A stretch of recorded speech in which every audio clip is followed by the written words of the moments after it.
Finally, Governor Clinton is with us because he is from Hope, Arkansas.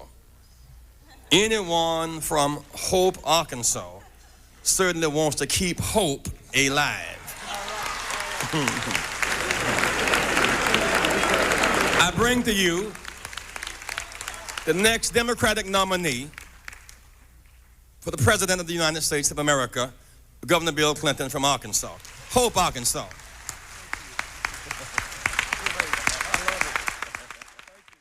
June 13th, 1992, the Sheraton, Washington. Jesse Jackson introduces Bill Clinton. It was a conference of the National Rainbow Coalition, founded and led by Reverend Jackson. Bill Clinton and Jesse Jackson smile and shake hands, a standing ovation. Then, Bill Clinton opens with his own playful words. This is an interesting presidential year in which it appears that a person can come nearer the White House and its responsibilities by going on Arsenio Hall than by going on the offense in election states. If you can laugh when a man like Mr. Hall says that when I played the saxophone, he was glad to see a Democrat blow something besides an election. So far, so good. But a few minutes later, a presidential campaign earthquake. What happened next?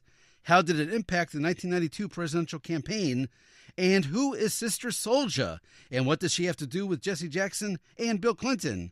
Find out in the latest episode of C-SPAN's podcast, Extreme Mortman, as we mark both the 2026 death of Jesse Jackson and the 1992 birth of a phrase which quickly entered the political campaign lexicon and has been there ever since.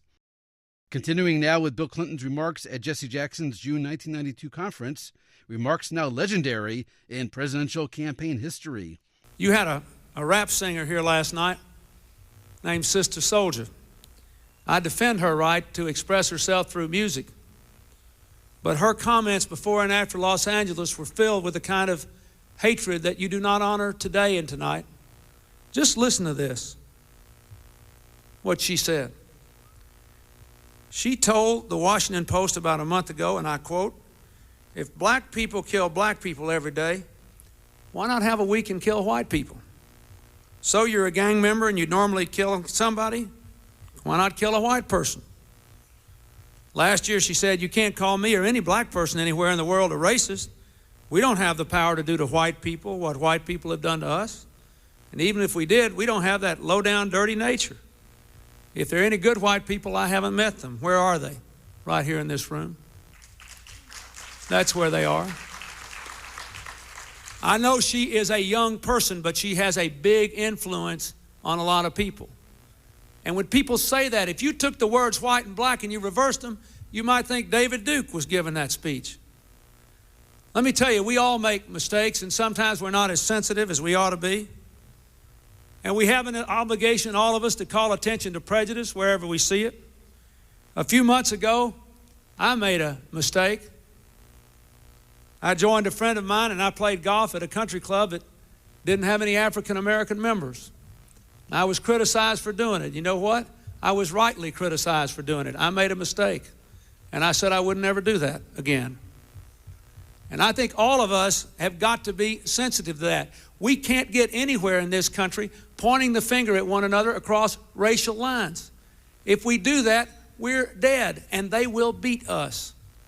Even in Reverend Jackson's new math of this election, it's hard to get to a 34% solution or a 40% solution if the American people can be divided by race. What happens next? Reverend Jackson returns to the podium and moves on with business. Tonight at our banquet, the reception starts at 7 o'clock. Banquet starts at 8 o'clock. Gladys Knight is providing the music tonight. Gladys and her brother Gladys and the family is here tonight. Gladys and the Pips and the like. And Mr. Governor, if you're in town, you can come by and do a saxophone selection with them. A saxophone.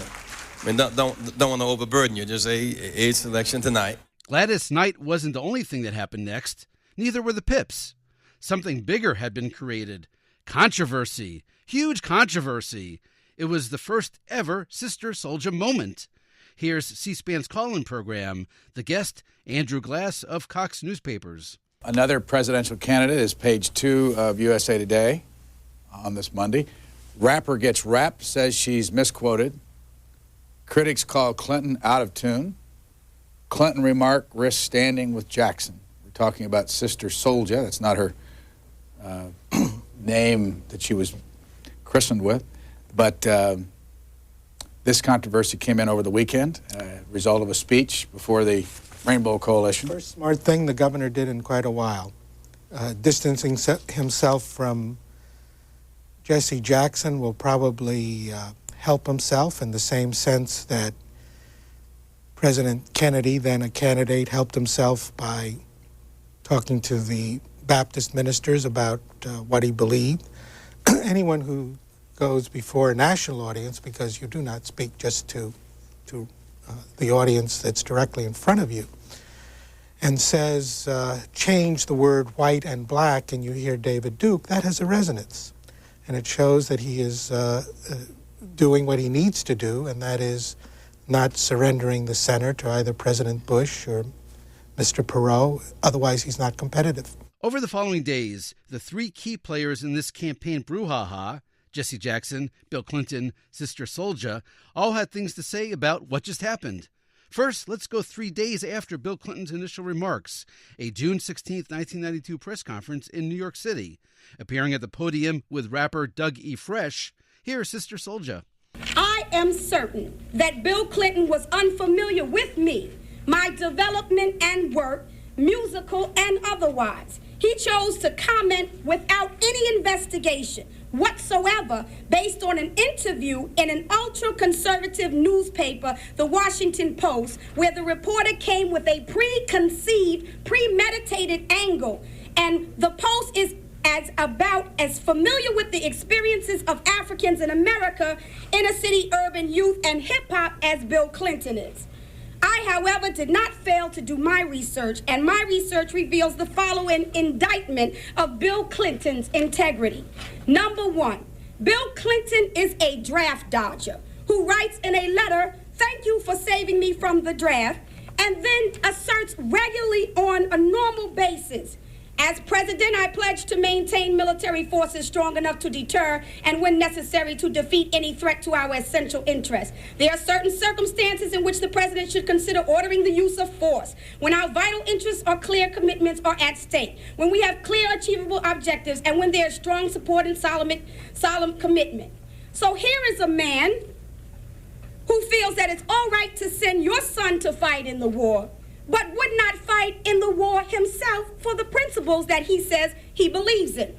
Number two, Bill Clinton talks of morality, but admits that he was a reefer smoker who doesn't inhale. Sister Souljah has never smoked reefer and is completely drug-free. Number three, Bill Clinton says he believes in a strong family unit, but could never quite get his own personal and social behavior together. His treatment and dismissal of Gennifer Flowers is indicative of how he relieves himself from his own personal responsibility and created an emotionally abusive environment to another woman. He seems to be very comfortable attacking women, to Gennifer Flowers. Number four, Bill Clinton says that Sister Souljah is a racist, like David Duke, a well-known Ku Klux Klan member and white supremacist, but was a member in an all-white segregated club up until this year. Bill Clinton portrays himself as compassionate, yet he supports giving prisoners lobotomies and removing a section of their brain. Bill Clinton takes shots at Dan Quayle's intellectual feasibility, yet he has not presented America with any substantive, comprehensive agenda around economic development, foreign policy, budget containment, or social policy. Bill Clinton says that he is not a racist, but he tries to distance himself from the Reverend Jesse Jackson, a candidate who has registered more voters than Bill Clinton, served the interests of the poor blacks, poor whites, poor Latinos, unions, labor, and farms, and by experience, intellect, charisma, is far more qualified for the position than Bill Clinton himself. 3 days after that, on June 19, 1992, speaking on KARN AM 960 radio in Little Rock, Arkansas, Here again, Bill Clinton. I went to the Rainbow Coalition at the invitation of Reverend Jackson. I gave a speech outlining my plans to put the American people first again in our political system, to begin by investing in new jobs and education and affordable health care. I complimented the Rainbow Coalition's investment plan, as well as the decision the Rainbow Coalition made to honor the white person who did the videotape of Rodney King and the 4 African Americans who saved the white truck driver in the Los Angeles riots. And then I said, you know, that's what we need in this country. We can't have racial division, and we don't have a lot of time. One of your guests here, Sister Souljah, who's got a lot of influence over young people, made the following remarks in the middle of the Los Angeles riot. And then I quoted her remarks about, you know, black people were killing black people too much and ought to take a week off and kill white people. And then I quoted an earlier remark she made about not knowing a single decent white person. And I said, if you change the words white and black in these comments, you might think they were made by David Duke. With this kind of alienation, we can't make it. We've got to do better. Now, that's what I said. After the speech, Reverend Jackson invited me to come back that night and play with the band that was playing for his banquet. We had a long meeting afterward. And then, ever since then, I've been accused somehow of saying something wrong. I stick by my comments. They were not a personal attack on her. They were an affront in the face of comments that I think are wrong and destructive. And from a July 9th, 1992 meeting with the Washington Bureau of the Los Angeles Times, here's Jesse Jackson. I tell you, without any reservations, the idea of a rap record suggesting violence to kill anybody white or black is repugnant and wrong. But of course, this was not a rap record. This was an interview in the Washington Post a month before the conference. And when I saw it and became alarmed, I didn't just talk about it. I went to meet with her about it because I thought that was the adult and mature thing to do. When I look at listen to a rap record talking about violence against police, that is dangerous and explosive. But when you look at young Philip Parnell shot in the back by police and killed, that ain't no rap record. You look at Rodney King, unless you just add music to it, that ain't no rap record. This stuff is real. And more talk about Sister Souljah in Congress. From June 15th, 1992, Democratic Senator from West Virginia, Robert Byrd. Arkansas Governor Bill Clinton spoke at a luncheon of the National Rainbow Coalition here in Washington. Among his comments, Governor Clinton directly responded to remarks reported by the Washington Post in a recent interview with Sister Souljah, a currently popular in some quarters, of course, rap singer. According to the Post's article on the interview and reconfirmed by the taped record of Sister Souljah's interview remarks, the singer said, quote, "If black people kill black people every day, why not have a week and kill white people? So if you're a gang member and you would normally be killing somebody, why not kill a white person?" Close quote. Well, Mr. President, why advocate killing anyone, white or black? In response, Governor Clinton told the luncheon audience, recalling that Sister Souljah had appeared on a panel before the Rainbow Group on Friday evening. "You had a rap singer here last night named Sister Souljah. Her comments before and after Los Angeles were filled with a kind of hatred that you do not honor today or tonight. If you took the words white and black and reversed them, you might think David Duke was giving that speech." Now, Mr. President, I want to congratulate Governor Clinton for his courage in speaking the minds of millions of people in this country, black, white, brown, yellow, and other. And in the House on June 25th, 1992, Republican from California, Bob Dornan. Some of our colleagues, Mr. Speaker, may not have noticed the self-indicting column in the Wall Street Journal by one of the co-CEOs of Time Warner. Its president, Mr. Levin, doesn't give his first name. It says, "Why we won't withdraw cop killer." He says that viewpoints expressed that run counter to the norms of our mainstream culture, they will protect because they stand by their artists and their writers. Well, the entertainer called Ice-T who in song, is this really a song where you ask young people to kill cops? Or Sister Souljah, who recommends that one group of Americans take time out from killing themselves and kill another group of Americans. Or Two Live Crew, I still haven't recovered from their so-called songs recommending that young men in one group of Americans tear women apart, rape them and rip them and destroy them.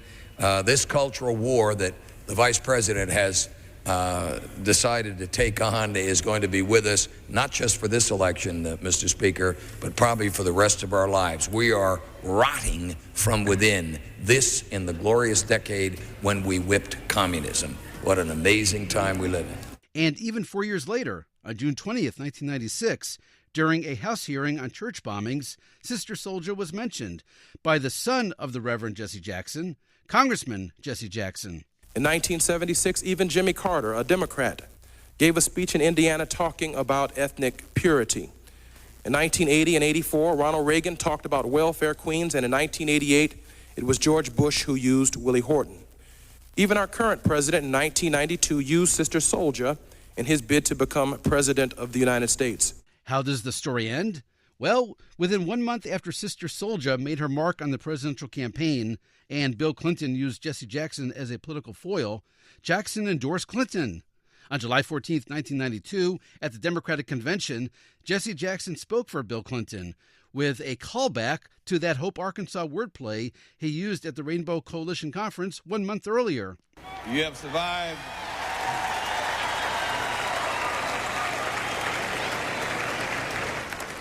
You have survived a tough spring. It will make you stronger for the fall. With your stripes, you must heal and make us better. The hopes of many depend upon your quest. Be comforted that you do not stand alone. And now that it looks like you are going to win the race in November, people are already lining up outside of your hotel to get a job or an appointment. Just remember when you get to the White House that I put Hope, Arkansas on the map by saying keep Hope, Arkansas alive all over America. As you know, in 1992, Bill Clinton won the presidency. A Gallup poll during the campaign showed that by a 2-to-1 margin, voters said he was right to criticize Sister Souljah. Today, we still have Sister Souljah moments. In fact, the term Sister Souljah moment has its own article in Wikipedia. They call it a politician's calculated public repudiation of an extremist person, statement, group, or position that is perceived to have some association with the politician's own party. Sister Souljah herself has been on the New York Times bestseller list 3 times. As for Bill Clinton, from August 9th, 2000, here's his final presentation as president of a Medal of Freedom. Dr. King said human progress never rolls on the wheels of inevitability. It comes through the tireless efforts of those willing to be co-workers with God. The cause of justice has no greater co-worker than Jesse Jackson. It's hard to imagine how we could have come as far as we have without the creative power, the keen intellect, the loving heart, and the relentless passion of Jesse Louis Jackson. And God isn't done with him yet. That last line, a callback to Jesse Jackson's famous speech at the 1984 Democratic Convention. My head, so limited in its finitude, my heart, which is boundless in its love for the human family. I am not a perfect servant. I am a public servant, doing my best against the odds as I develop and serve. Be patient. God is not finished with me yet.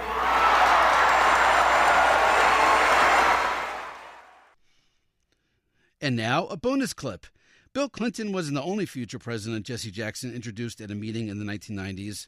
He did it again, 7 years later, January 14th, 1999, this time hosting a roundtable discussion on building bridges between economically depressed regions and Wall Street CEOs. Thank you for that, Roger Ailes.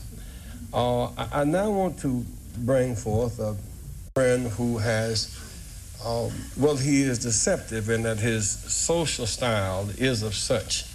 One can miss his seriousness and his commitment, for his success is beyond argument. When we opened this Wall Street project and we talked about it, he gave us space at 40 Wall Street, which was to make a statement about our having a presence there. Beyond that, in terms of reaching out and being inclusive, he's done that too.